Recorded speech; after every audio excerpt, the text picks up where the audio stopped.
Hello friends, అందరికీ నమస్తే అండి. Welcome to our channel.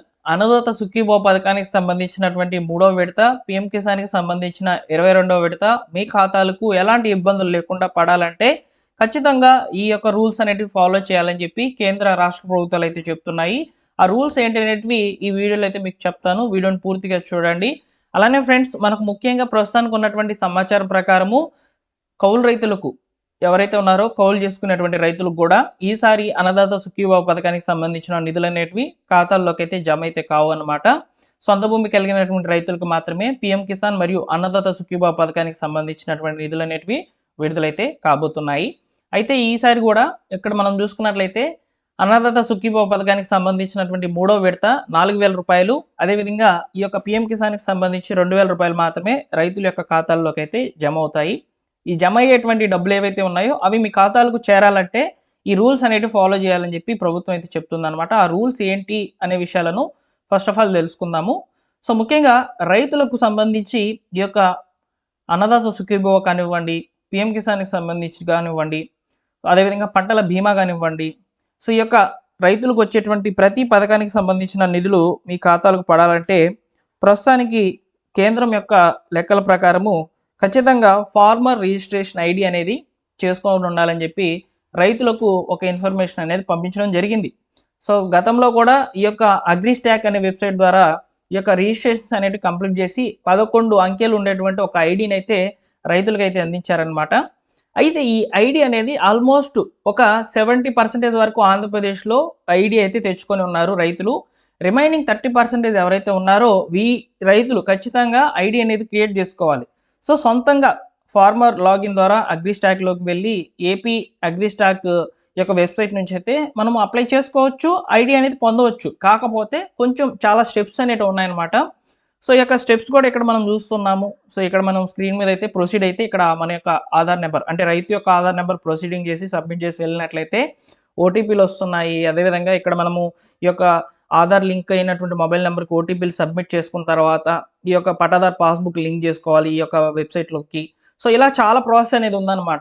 ఈ ప్రాసెస్ అనేది చేసే బదులు రైతులు ఎవరైతే ఉన్నారో మీకు దగ్గరలో ఉన్నటువంటి ఈ యొక్క రైతు సేవా కేంద్రాల్లో ఉన్నటువంటి అగ్రికల్చర్ అసిస్టెంట్ లేదా హార్టికల్చర్ అసిస్టెంట్ దగ్గరికి అయితే వెళ్ళి ఐడి అనేది క్రియేట్ చేసుకోండి. సొంత భూమి కలిగినటువంటి రైతులు ఇంకా కూడా అగ్రిస్టాక్‌లో రిజిస్ట్రేషన్ కనుక చేయకపోయినట్లయితే మీరు అన్ని రకాలుగా ఎలిజిబుల్ అయ్యి ఈ యొక్క అన్నదాత సుఖీభవ మరియు పీఎం కిసాన్‌కి సంబంధించి ఎలిజిబుల్ అయినా కానీ మీ ఖాతాల్లోకి అయితే డబ్బులు అనేటివి చేరవు. ఎందుకంటే ఈ యొక్క ఫార్మర్ రిజిస్ట్రీ ఐడి అనేది కంపల్సరీ పెట్టిందనమాట కేంద్ర ప్రభుత్వము. రైతులకు ఏ బెనిఫిట్ రావాలన్నా ఈ ఐడి కంపల్సరీగా ఉండాలని చెప్పింది. సో కాబట్టి ఈ కొత్త రూల్ అనేది ప్రతి ఒక్కరూ కూడా తెలుసుకొని మీకు ఇంకా కూడా ఫార్మర్ రిజిస్ట్రీ ఐడి అనేది లేకపోయినట్లయితే సంప్రదించండి.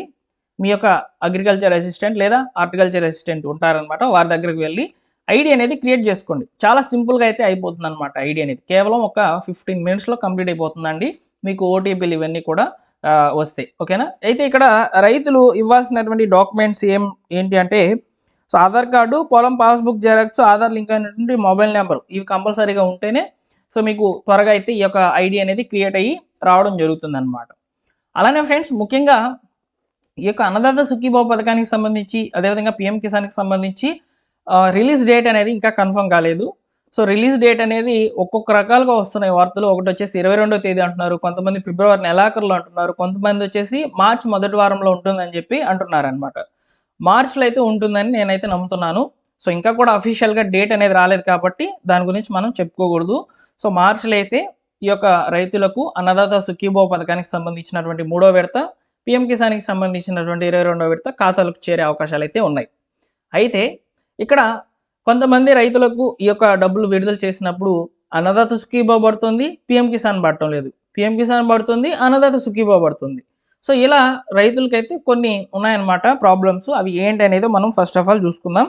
సో ఫస్ట్ వచ్చేసి పీఎం కిసాన్‌కి సంబంధించి మాట్లాడుకుందామండి. సో పీఎం కిసాన్‌కి సంబంధించి ఎవరైతే రైతులు 2,000 రూపాయలు పొందుతున్నారో వాళ్ళు కూడా కొంతమంది ఈ తప్పులు అనేటివి చేసి ఉన్నారు.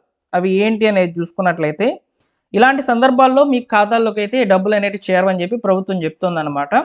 సో అవి ఎలాంటి సందర్భాలంటే పీఎం కిసాన్ రైతులు ఎవరైతే ఉన్నారో ఈకేవైసీ వేయకపోవడం.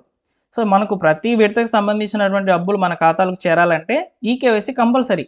ఈకేవైసీ వేయనటువంటి రైతులకు పీఎం కిసాన్ నిధులు అనేటివి రావు. ఓకేనా. ఈకేవైసీ వేయాలంటే సో మనం ఈ యొక్క వెబ్సైట్ నుంచి అయితే ఈకేవైసీ అనేది చేసే అవకాశం అయితే ఉంది. ప్రస్తుతానికైతే ఈ ఆప్షన్ అనేది ఇక్కడ మనకు కనిపించడం లేదనమాట. సో సెల్ఫ్ ఈకేవైసీ చేసేదానికి లేదు కాబట్టి మీకు దగ్గరలో ఉన్నటువంటి అగ్రికల్చర్ అసిస్టెంట్ లేదా హార్టికల్చర్ అసిస్టెంట్ దగ్గరికి వెళ్ళైనా ఈకేవైసీ చేసేయచ్చు పీఎం కిసాన్కి సంబంధించి. లేదా కామన్ సర్వీస్ సెంటర్లు ఉంటాయి, అంటే మీ సేవా కేంద్రాలు ఇలాంటివి ఉంటాయి కదా, సో వాటి దగ్గరకైనా వెళ్ళి ఫస్ట్ ఆఫ్ ఆల్ ఈకేవైసీ చేసుకోవాలి. ఈకేవైసీ చేయకపోతే మీకు డబ్బులు అనేటివి రావండి. ఓకేనా.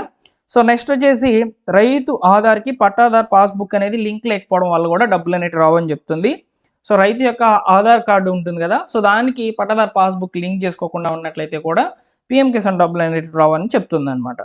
ఇంకొకటి వచ్చేసి రైతు బ్యాంకు ఖాతాకు ఆధార్తో అనుసంధానం లేకపోవడం. అంటే ఆధార్ కార్డుకి రైతు యొక్క బ్యాంక్ అకౌంట్ ఏదైతే ఉంటుందో, అంటే పీఎం కిసాన్కి రిజిస్టర్ అయినప్పుడు ఇచ్చినటువంటి బ్యాంక్ అకౌంట్ ఉంటుంది కదా, సో దానికి ఆధార్ సీడింగ్ కనుక లేకపోయినట్లయితే కూడా డబ్బులు అనేటివి పడవని చెప్తుంది. అలానే ఎన్పిసిఐ అనేది కూడా యాక్టివ్లో లేకపోతే డబ్బులు అనేటివి పడవని కూడా చెప్తుంది. సో మీరు ఎక్కడైతే అకౌంట్ అనేది ఓపెన్ చేస్తున్నారో అక్కడే ఎన్పిసిఐ అనేది లింక్ అనేది చేసుకోవాలన్నమాట పీఎం కిసాన్కి ఇచ్చినటువంటి అకౌంట్కి. ఓకేనా. మీకు ఎన్ని బ్యాంక్ అకౌంట్స్ ఉన్నా కానీ ఒక్క అకౌంట్కి మాత్రమే ఈ యొక్క ఎన్పిసిఐ అనేది యాక్టివ్ అవుతుంది. ఆ అకౌంట్లోకే గవర్నమెంట్ విడుదల చేసేటువంటి బెనిఫిట్స్ అనేటివి పడతాయి అన్నమాట. ఓకేనా. నెక్స్ట్ వచ్చేసి 2019 ఫిబ్రవరి నెల తర్వాత పొలం మ్యూటేషన్ జరిగిన వాటికి కేంద్ర ప్రభుత్వము ఈ పథకానికి ప్రస్తుతానికి అర్హత అవకాశం అనేది ఇవ్వలేదు. భర్త లేదా భార్య ఇద్దరిలో ఎవరికో ఒకరు మాత్రమే ఈ పథకం అనేది లబ్ధి పొందుతూ మరణిస్తే వారి నామినీ పొలం మార్చుకొని అప్లై చేసుకుంటే వారు అర్హులుగా గుర్తించబడతారని చెప్పి చెప్తుంది అనమాట గవర్నమెంట్. అంటే ఇక్కడ ఏంటంటే 2019 తర్వాత మ్యూటేషన్ జరిగినటువంటి ఈ యొక్క భూములకు ప్రస్తుతానికి పీఎం కిసాన్ అనేది ఆపేశారనమాట. సో వారికైతే రాదనమాట. ఈ 4 సందర్భాల్లో పీఎం కిసాన్ నిధులు అనేటివి రావు. ఓకేనా. ఇక ఇవే రూల్స్లో ఫస్ట్ మనం చెప్పుకున్నటువంటి ఈకేవైసీ, ఎన్పిసిఐ లింకు, అదేవిధంగా ఆధార్ సీడింగ్, ఈ 3 ఆప్షన్స్ కూడా అన్నదాత సుఖీభావ పథకానికి సంబంధించి కూడా అవసరం. అయితే ఇక్కడ ఫ్యామిలీలో ఒక్కరికి మాత్రమే అన్నదాత సుఖీభావ పథకానికి సంబంధించినటువంటి నిధులు అనేటివి ఖాతాలకైతే జమ అవుతాయి. సో ఇక్కడ మీ ఫ్యామిలీలో ఎవరికి వస్తుంది ఏంటి అనేది తెలుసుకోవాలనుకుంటే మీ యొక్క నో యువర్ స్టేటస్ అనే ఆప్షన్ అయితే సెలెక్ట్ చేసుకొని అన్నదాత సుఖీభావ వెబ్సైట్లో సో సెర్చ్ చేసి మీరు చూసుకోవచ్చు అనమాట. మీకు కనుక ఆల్రెడీ ఫ్యామిలీలో బెనిఫిషరీ ఉన్నారు అనే ఆప్షన్ కనుక రిజల్ట్లో కనుక చూపించినట్లయితే ఈ సెర్చ్లో బార్లో వచ్చి వెతుక్కున్నప్పుడు సో ఆ విధంగా ఉంటే మీ ఫ్యామిలీలో ఎవరికో ఒకరికైతే ఈ యొక్క అన్నదాత సుఖీభావ పథకానికి సంబంధించిన నిధులు అనేటివి జమ అవుతాయి అన్నమాట. సో ఈ రూల్స్ అనేటివి కంపల్సరీగా మీరు ఫాలో అయితేనే మీకు అన్నదాత సుఖీభావ పథకానికి సంబంధించినటువంటి నిధులు మీ ఖాతాలకైతే పడతాయి. ఇక్కడ మనం చెప్పుకున్నటువంటి ఈ 4 రూల్స్ కంటే ముందుగా ఫార్మర్ రిజిస్ట్రీ ఐడి అనేది కంపల్సరీ. ఓకేనా. ఫార్మర్ రిజిస్ట్రీ ఐడి అనేది ఇది కంపల్సరీ చేసుకోవాలి. చేసుకోకపోయినట్లయితే చేసుకోండి, ఇంకా టైం అయితే ఉంది. 28వ తేదీ వరకు టైం అయితే ఇచ్చున్నారు కాబట్టి సో మీరు అప్లై చేసుకోవచ్చు ఈజీగా. ఓకేనా. సో ఇవ్వండి. సో అన్నదాత సుఖీభావ పథకానికి సంబంధించి మరియు పీఎం కిసాన్కి సంబంధించిన నిధులు మీ ఖాతాలకు జమ అవ్వాలంటే ఈ రూల్స్ కంపల్సరీ అని చెప్పి గవర్నమెంట్ మరియు కేంద్ర ప్రభుత్వం అయితే చెప్తున్నాయి అన్నమాట. సో వెంటనే ఫాలోఅప్ చేయండి. సో మీకు దగ్గరలో ఉన్నటువంటి అగ్రికల్చర్ అసిస్టెంట్ లేదా హార్టికల్చర్ అసిస్టెంట్ దగ్గరికి అయితే వెళ్ళి అప్లికేషన్ అనేది పెట్టించుకోండి. ఓకేనా. Thank you for watching.